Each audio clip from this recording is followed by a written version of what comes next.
ए शिव गुरु कैसन कैसन दुनिया बनवले बानी हमके न बतलवले बानी जी।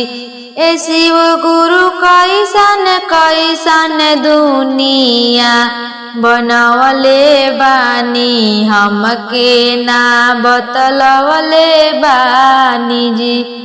कोई के रुपिया पर रुपिया, कोई के पैसा पर पैसा, कोई के रुपिया पर रुपिया, कोई के पैसा पर पैसा, कोई के गली गली भिखिया मंगवले बानी दुनिया बनवले बानी जी।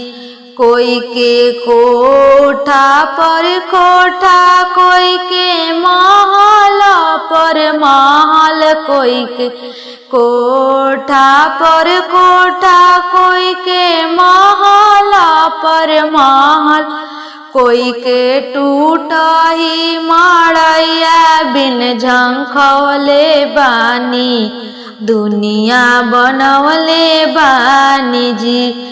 कोई के टूटही मड़ैया बिन झंखवले बानी दुनिया बनवले बानी।